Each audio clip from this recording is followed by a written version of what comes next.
ইউনূস এত মিষ্টি মিষ্টি করে কথা বলে, আপনাকে দেখে মনে হয় যে ভাজা মাছটা উল্টে খেতে জানে না। আমরা ভালো করতে হবে, আমাদেরকে ভালো করতে হবে, আমাদেরকে এটা করতে হবে, সেটা করতে হবে।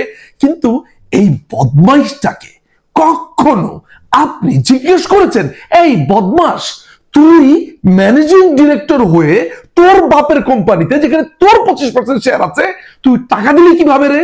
তুই কিভাবে ঋণ দিলি, কিভাবে লোন দিলি? এই প্রশ্ন আপনি কখনো এই ইউনূসকে করেছেন? আপনি তাকে বলেছেন, এই যে তুই এত বড় বড় কথা বলিস, তুই তো একটা চোর।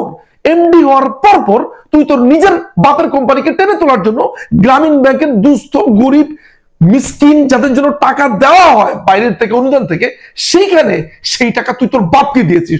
তোর বাপ কি মিসকিন? তোর বাপ কি দুস্থ? তুই তাহলে কেন দিয়েছিস? এই প্রশ্ন আপনি কখনো করেননি। আর করেননি বলেই সে ফুলে ফলে বেড়ে উঠেছে। এখন সে অনেক বড় বড় কথা বলছে, এখন পুরো দেশকেই সে ক্যাপচার করে ফেলেছে।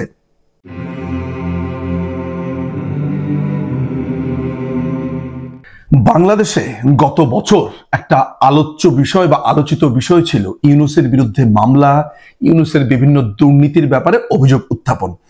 বাংলাদেশ আওয়ামী লীগ তখন ক্ষমতায় ছিল, বেশিরভাগ মানুষ মনে করত যে ইউনূসের বিরুদ্ধে এই যে দুদক মামলা করছে, গ্রামীণ ব্যাংক নিজে বাদী হয়ে মামলা করছে বা কর্তা ব্যক্তিরা মামলা করছে, এগুলো মনে হয় আর রাজনৈতিক উদ্দেশ্য প্রণোদিত। কিন্তু আমি কোনো মানুষকে প্রশ্ন করতে দেখিনি, আচ্ছা এই যে মামলাগুলো হচ্ছে, এই যে ঘটনাগুলো ঘটছে, এটা সত্যতা কতটুকু? এটা কি আদৌ ঘটেছে কিনা, বা যদি ঘটে থাকে তাহলে ব্যাপারটা কি? কিন্তু বাংলাদেশিদের ভেতরে এক অদ্ভুত কলোনিয়াল মেন্টালিটি আমি বরাবর দেখতে পেয়েছি। ব্যাপারটা কি? ইউনূস নোবেল প্রাইজ পেয়েছে, তিনি কি দুর্নীতি করতে পারেন? অর্থাৎ ইউনূসের এমন একটা ফিগার বাংলাদেশিরা তৈরি করে ফেলেছে, এবং যেহেতু লোকটা বিদেশে থাকে, যেহেতু লোকটাকে ওবামা প্রাইজ দিয়েছে, যেহেতু লোকটা অলিম্পিকে যায়, যেহেতু লোকটার নাম পৃথিবীর অন্য দেশের পত্রিকাতে ছাপা হয়েছে, তাহলে মনে হয় উনি কোনো ধরনের দুর্নীতি করতে পারে না। এই যে আমাদের ভাবনা চিন্তার গণ্ডি, এটা ভয়ঙ্কর। ইউনূসের দুর্নীতি নিয়ে আমি তদন্ত শুরু করি গত বছর, অর্থাৎ 2023 সালের 20 সেপ্টেম্বর থেকে। আমি নিজে গ্রামীণ ব্যাংকের কার্যালয়ে যাই এবং নানান ধরনের নথিপত্র সংগ্রহ করতে থাকি। এর ভেতরে অনেক ঘটনা ঘটে গেছে। বাংলাদেশ, আপনারা জানেন যে একটা অবৈধ সরকার এখন ক্ষমতাতে, এটার প্রধান হয়েছে ইউনূস। এই ইউনূস ঠিক কিভাবে দুর্নীতি করেছে, কোথায় কোথায় দুর্নীতি করেছে, এগুলো আমি প্রকাশ করব আমার কাছে যা নথিপত্র আছে। এই পর্বের নাম আমি দিতে পারি হচ্ছে ইউনূসের ছ্যাঁচড়ামি। অর্থাৎ এটাকে মানে তার দুর্নীতির হাইট যদি এতটুকু হয়, আজকের পর্বটাকে আমি একটু আসলে খুবই লোয়ার লেভেলে রাখছি, কারণ এটা এক ধরনের ছ্যাঁচড়ামি টাইপ দুর্নীতি। ছ্যাঁচড়ামি টাইপ দুর্নীতিটা কেমন? যে ইউনূসকে 1983 সালে গ্রামীণ ব্যাংকের এমডি হিসেবে নির্বাচিত করা হয় সরকারের পক্ষ থেকে। যেহেতু গ্রামীণ ব্যাংক একটা সরকারি ব্যাংক, ইউনূসকে গ্রামীণ ব্যাংকের ডেপুটেশনে দেওয়া হয়। 1983 সালে 90 সাল পর্যন্ত সে ডেপুটেশনে থাকলেও 1990 এর পর থেকে সে আসলে পার্মানেন্টলি এই জায়গাটাতে চলে আসে। তার পারিবারিক একটা প্রতিষ্ঠান ছিল, যেই প্রতিষ্ঠানটা মুদ্রণের সাথে জড়িত ছিল, মুদ্রণ, প্রকাশনা, এগুলোর সাথে জড়িত ছিল। এই প্রতিষ্ঠানটার নাম শুরুতে ছিল পাকিস্তান প্যাকেজিং কর্পোরেশন, এরপরে প্যাকেজিং কর্পোরেশনে তার নাম চেঞ্জ হয়। এইটার মালিকানাতে তার বাবা দুলা মিয়া সওদাগর, ইউনূসের বাবা, এবং ইউনূসের ভাই আব্দুস সালাম, ইউনূসের ভাই মোহাম্মদ ইব্রাহিম এবং তার ভাই বোনরা সবাই এটার মালিকানাতে ছিল। এবং এই পারিবারিক প্রতিষ্ঠানটা টাকা দিয়ে তাদের পুরো ফ্যামিলি চলতো। এই পরিবার প্রচন্ড ভাবে এই মুদ্রণ প্রকাশনার উপরে নির্ভর ছিল, এবং এই মুদ্রণ প্রকাশনা প্রতিষ্ঠানটা একেবারে ধার দেনাতে একেবারে নুজ হয়েছিল, একদম ডুবেছিল। ইউনূস যখন গ্রামীণ ব্যাংকের এমডি হিসেবে দায়িত্বটা পায়, তার কাছে একটা আলাদিনের প্রদীপের মতো চলে আসলো তার পরিবারকে বাঁচানোর জন্য। সে যেটা করলো সেটা হচ্ছে, এমডি হয়েই সে একটা চুক্তি করলো 17 জুন 1990 সালে তার পারিবারিক প্রতিষ্ঠানের সাথে। সে নিজে গ্রামীণ ব্যাংকের এমডি হয়ে স্বাক্ষর করছে, অন্যদিকে তার পরিবারের ওই প্রতিষ্ঠানটা শেয়ার হোল্ডার সে আবার নিজেই। অর্থাৎ কনফ্লিক্ট অফ ইন্টারেস্টের সবচাইতে ক্লাসিক এক্সাম্পল যদি আমি বলি, তাহলে এটি। এই ছ্যাঁচড়াটা এমন একটা ছ্যাঁচড়া যে নিজের কোম্পানিকে সে তো চুক্তি করে ঋণ দিয়েছেই, প্লাস হচ্ছে এটিকে ম্যানেজিং এজেন্টও বানিয়ে দিয়েছে। ম্যানেজিং এজেন্টটা কি? যে এই কোম্পানির সমস্ত দায়ভার, তার উৎপাদন, তার সমস্ত কিছু এই গ্রামীণ ব্যাংকই দেখাশোনা করবে। আপনি চিন্তা করে দেখেন তো, যে গ্রামীণ ব্যাংক উৎপাদন করবে, গ্রামীণ ব্যাংক পণ্য কিনবে, গ্রামীণ ব্যাংকের নানান ধরনের কেনাকাটা যা কিছু আছে, যানবাহন খরচ, অফিস আদালত, সবকিছু গ্রামীণ ব্যাংক বহন করছে। অর্থাৎ ইউনূসের পারিবারিক প্রতিষ্ঠান, ইউনূস গ্রামীণ ব্যাংকের এমডি আর ইউনূসের পারিবারিক প্রতিষ্ঠানের সাথে চুক্তি করে তার ঋণের জন্য, অর্থাৎ জর্জরিত ঋণ দিচ্ছে, তার সমস্ত টাকা পয়সা দিচ্ছে, তার সমস্ত খরচ দিচ্ছে। এই ভয়ঙ্কর দুর্নীতি ইউনূস করেছে।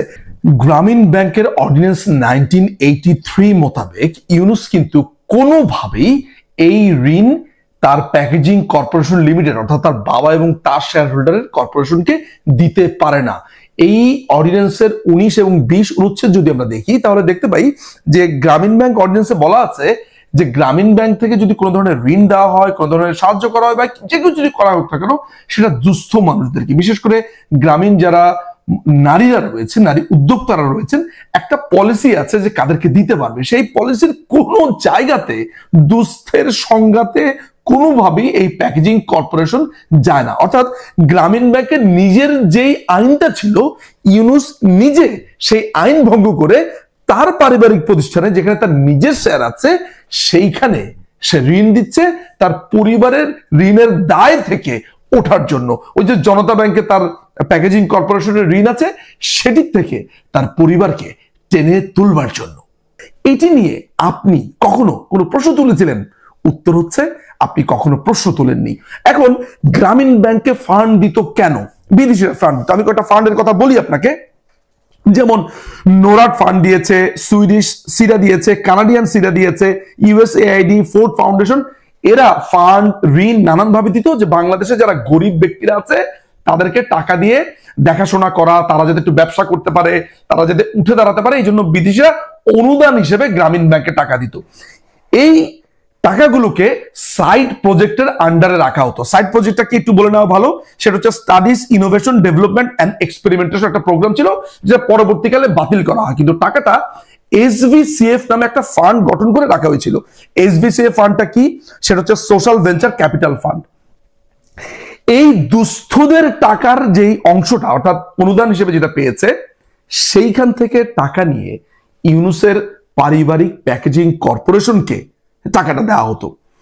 বাটপারি, ছ্যাচরামি কোন লেভেলে চলে গেলে, মানে কতটুকু ছোট লোক, কতটুকু নিচু একটা চিন্তা ভাবনা, খেয়াল করে দেখেন যে নিজে একটা ব্যাংকের ম্যানেজিং ডিরেক্টর এসে পরিবারের সবাইকে ওই ব্যাংকের টাকা দিয়ে চালানো শুরু করলো। শুধু ব্যাপারটা এখানেই সীমাবদ্ধ থাকেনি, এখানে অনেক ধরনের অনিয়ম হওয়া শুরু করলো। যেমন এই প্যাকেজিং লিমিটেডের কোম্পানির যেই জিনিসপত্র, অর্থাৎ যে মুদ্রণের কাজ ছিল, অর্থাৎ লিফলেট, লেজার বই, চেক বই, নানান ধরনের থাকে। আপনারা জানেন যে গ্রামীণ ব্যাংকের শত শত এরকম শাখা ছিল। তারা যেটা করেছে যে এই প্যাকেজিং কোম্পানি যদি একটা লেজার বইয়ের খরচ দেখাতে হচ্ছে 100 টাকা, তাহলে এটা 100 টাকা। এটাকে যাচাই করার কোনো সুযোগই ছিল না যে এটা কি 10 টাকাতে পাওয়া যেতে পারতো, 20 টাকাতে পাওয়া যেতে পারতো। অর্থাৎ তার কোনো কম্পিটিটরই ইউনূস রাখেনি। নিজের পারিবারিক প্রতিষ্ঠানগুলোকে এগিয়ে নিয়ে যাওয়ার জন্য এই কাজটা করতো। আপনি যদি ইউনূসকে এখন দেখেন, অর্থাৎ প্রধান উপদেষ্টার পদ বাগাবার পর সে তার ভাইয়ের ছেলে অপূর্ব জাহাঙ্গীরকে দায়িত্ব দিয়েছে, চিটাগং বেল্টের অনেক মানুষকে এখানে নিয়ে এসছে। অর্থাৎ এই যে তার ফ্যামিলিকে এইভাবে অবৈধভাবে সুযোগ সুবিধা দেওয়া, এই জিনিসগুলো এখনো আছে, আগেও ছিল। আমার কাছে এখানে একটা হিসাব আছে, যে একটা ইনিশিয়াল হিসাব, যে ইউনূস কত টাকা ধার দিয়েছে, কত টাকা আপনার ঋণ দিয়েছে, লোন দিয়েছে। হিসাবটাতে দেখা যাচ্ছে 2 ভাগে সে তার পারিবারিক কোম্পানিকে এই গ্রামীণ ব্যাংক থেকে লোন, ঋণ নানান ভাবে দিয়েছে। একটা হিসাব বলছে 1,14,00,000 টাকা সামথিং, আর আরেকটা হিসাব বলছে প্রায় 9.5 কোটি বা 10 কোটি টাকার কাছাকাছি। এগুলোকে আবার মূলধন ঋণ, চলতি ঋণ ইত্যাদি নানান ধরনের কেতাবি নামে অভিহিত করেছে। এখন আপনাকে এটাও জেনে রাখা ভালো যে এই যে মুদ্রণ প্রকাশনা যে সংস্থাটা আছে, এখানে একটা ক্রয় নীতিমালা ছিল। অর্থাৎ আপনি যদি গ্রামীণ ব্যাংকের জন্য কোনো মুদ্রণ সংশ্লিষ্ট কোনো কিছু লাগে, তাহলে আপনার সেটার মূল্যমান যদি 2 লক্ষ টাকার অধিক হয়, তাহলে আপনাকে ওপেন টেন্ডার আপনাকে ডাকতে হবে। এটা কোথায় ছিল? গ্রামীণ ব্যাংকের যে ক্রয় নীতিমালা ছিল, যেটা ইউনূসের নিজের তৈরি করা, কিন্তু শুধুমাত্র তার মুদ্রণ এবং প্রকাশনী সংস্থার ক্ষেত্রে এই নিয়ম কোনোদিনই পালন করা হতো না। যেমন 2 লক্ষ টাকার উপরে যদি কোনো ধরনের ক্রয় আদেশ হতো, সেখানে অন্য কোনো কোম্পানির সাথে যাচাই করা, টেন্ডার নেওয়া, অন্য কোনো কোম্পানি কম খরচে দিতে পারবে কিনা এটা নিয়ে কোনো আলাপই হতো না। অর্থাৎ একটা স্বেচ্ছাচারী অবস্থাতে সে তার প্রতিষ্ঠান চালাতো। এখানে আমি হিসাবগুলো দেখতে পাচ্ছি যে 24/6/1990 সালে সে দিয়েছে 20 লক্ষ টাকা, 28/8/1990 দিয়েছে 50,000 টাকা, 1/11/1990 সালে দিয়েছে 15 লক্ষ টাকা, 27/1/1991 সালে দিয়েছে 38,64,000 টাকা। এটা কাকে দিচ্ছে? তার প্যাকেজিং কর্পোরেশনকে দিচ্ছে, তার পারিবারিক প্রতিষ্ঠান। 7/10/1991 সালে দিয়েছে 75,71,053 টাকা। 19/11/1991 সালে দিয়েছে 11,50,000 জনতা ব্যাংকের ঋণ হিসেবে। অর্থাৎ জনতা ব্যাংকে যে ঋণ নিয়ে জর্জরিত ছিল সেটাও গ্রামীণ ব্যাংক দিয়েছে। এখানে তো আমি আপনাকে শুধু 90 এবং 91 সালের হিসাব দিলাম। সে এমডি থাকা অবস্থা পর্যন্ত, অর্থাৎ 2011 সাল পর্যন্ত এই হিসাব যদি দেখি তাহলে আমরা দেখতে পাই শুধু মুদ্রণ প্রকাশনার জন্য এই কোম্পানিটি তৎকালীন সময়ে টাকা পেয়েছে প্রায় 65 কোটি টাকা। আর লোন পেয়েছে, আগেই বলেছি যে এক জায়গাতে দেখতে পেয়েছি 10 কোটি টাকা, এক জায়গাতে দেখতে পেয়েছি 1.5 কোটি টাকার মতো। এখন এই যে অবৈধভাবে গরিবের ফান্ড থেকে নিজের বাবার প্রতিষ্ঠানে বা নিজের প্রতিষ্ঠানে টাকা দেওয়া, এটা নিয়ে কি আপনি প্রশ্ন করেছেন? এবং এই যে ঋণগুলো নিল, ফান্ডগুলো নিল, এগুলো কি ইউনূস পরিশোধ করেছে? এখানে একটা ইন্টারেস্টিং হিসাব আছে। হিসাবটা হচ্ছে এমন, এই ঋণগুলো একটা দীর্ঘমেয়াদী ভাবে দেওয়া হতো। তো তার যে এত টাকা ঋণ ছিল, এই ঋণের আবার সুদও ছিল, অর্থাৎ প্যাকেজিং কর্পোরেশনকে এটার জন্য সুদ দিতে হতো। তো ইউনূস লক্ষ্য করে দেখলো যে এই যে গ্রামীণ ব্যাংক থেকে লোন পেয়ে সে আবার সুদ দিচ্ছে, আসল টাকা পরিশোধ করতে পারছে না, এইখানে কোন চালাকিটা করা যায় বা কোন বদমাইশিটা করা যায়। এই সুদগুলো ছিল কোনোটা 10% হারে সুদ, কোনোটা ছিল 12% হারে সুদ, কোনোটা ছিল 16% হারে সুদ। ইউনূস করলো কি, একটা পর্যায়ে এসে তার কার্যনির্বাহী সবার একটা বৈঠক ডাকলো। এখানে সেই ছিল সর্বে সর্বা, কার্যনির্বাহী বৈঠকে সবাই ছিল তার নিজের মানুষজন, নিজেই চাকরি দিয়েছে, ফলে সে যা বলতো, যে এজেন্ডা বাস্তবায়ন করতে চাইতো সেটাই হয়ে যেত। একটা পর্যায়ে এই 10, 12, 15%, 16% এইসব সুদ না, সে করলো কি, সবকিছু মিলিয়ে 5% সুদ নির্ধারণ করলো এই তার নেওয়া ঋণের উপর।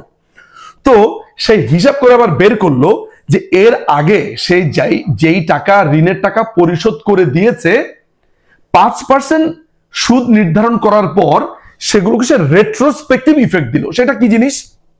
অর্থাৎ এই মুহূর্তে সিদ্ধান্ত নেওয়া হলো যে সে যে আগে যে সুদ দিত সেইটা কমিয়ে 5% করা হবে।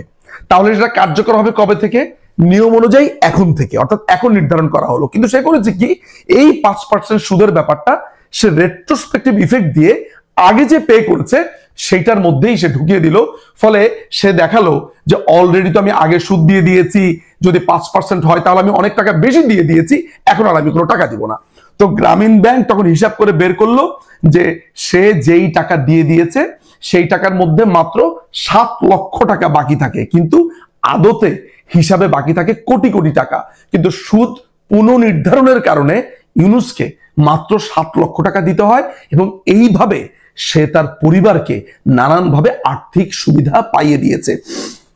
কিন্তু আপনারা যখন বলছেন যে তার বিরুদ্ধে ব্যবস্থা নেওয়ার পর যে এগুলো হচ্ছে রাজনৈতিক মামলা, এগুলো তিনি করেন নাই, আচ্ছা আপনি কি এখন প্রশ্ন তুলবেন, আচ্ছা ইউনূস, আপনি ম্যানেজিং ডিরেক্টর হওয়ার পর আপনি কিভাবে আপনার পরিবারকে লোন দিলেন ব্যবসা প্রতিষ্ঠানে, যেখানে দুস্থরা পাওয়ার কথা বা অর্ডিন্যান্স অনুযায়ী আপনার পাওয়ারই কথা না?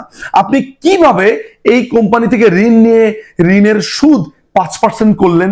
আপনার কি ঋণ দেওয়ার কোনো এখতিয়ার ছিল? আপনার কি আপনার নিজের প্রতিষ্ঠানের সাথে চুক্তি করার কোনো এখতিয়ার ছিল? আপনার কি আপনার প্রতিষ্ঠানকে গ্রামীণ ব্যাংকের ম্যানেজিং এজেন্টের দায়িত্ব দেওয়ার কোনো ধরনের এখতিয়ার ছিল? এই প্রশ্নগুলো যদি আপনি করেন, দেখবেন সেগুলোর কোনো উত্তরই আপনি পাচ্ছেন না।